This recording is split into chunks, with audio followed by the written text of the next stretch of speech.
ലോകകപ്പ് ചാമ്പ്യന്മാരായ ഇന്ത്യൻ വനിതാ ക്രിക്കറ്റ് ടീം ഇന്ന് കേരളത്തിൽ ശ്രീലങ്കയ്ക്കെതിരായ വെള്ളിയാഴ്ചത്തെ മത്സരം ജയിച്ചാൽ T20 പരമ്പര ഇന്ത്യക്ക് സ്വന്തമാക്കാം. ക്യാപ്റ്റൻ ഹർമൻപ്രീത് കൗറും സ്മൃതി മന്ദാനയും ജമീമ റോഡ്രിഗസും അടങ്ങുന്ന വമ്പൻ താരനിരയാണ് കേരളത്തിലെത്തുന്നത്. വിശാഖപട്ടണത്തെ ആദ്യ 2 മത്സരങ്ങളും ജയിച്ച ആധികാരികമായാണ് ഇന്ത്യയുടെ വനിതാ ടീം കേരളത്തിലേക്ക് വരുന്നത്.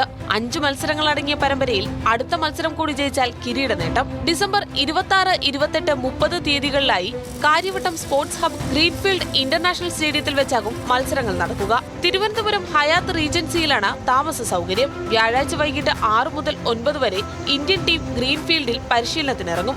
ഉച്ചയ്ക്ക് 2 മുതൽ 5 വരെയാണ് ശ്രീലങ്കയുടെ പരിശീലനം. താരതമ്യേന കുറഞ്ഞ നിരക്കിലാണ് ടിക്കറ്റ് വിൽപ്പന. സ്ത്രീകൾക്കും വിദ്യാർത്ഥികൾക്കും 125 രൂപയ്ക്ക് ടിക്കറ്റ് ലഭിക്കും. ബാക്കിയുള്ളവർക്ക് 250 രൂപ നിരക്കിലും. ഹോസ്പിറ്റാലിറ്റി സീറ്റുകൾക്ക് 3000 രൂപയാണ് നിശ്ചയിച്ചിരിക്കുന്നത്. ടിക്കറ്റ് ബുക്കിംഗ് ഇതിനോടകം ആരംഭിച്ചു കഴിഞ്ഞു. ടോട്ടൽ ടിക്കറ്റിന്റെ ഒരു 5% വിമനും അതുപോലെ സ്റ്റുഡൻസിനും കൺസെഷൻ റേറ്റിന് 50% കൺസെഷനിലാണുള്ളത്. ടിക്കറ്റ്സ് 250 രൂപയാണ് നോർമൽ ടിക്കറ്റ്സ്. ഈ കൺസെഷൻ 125 ആണ്.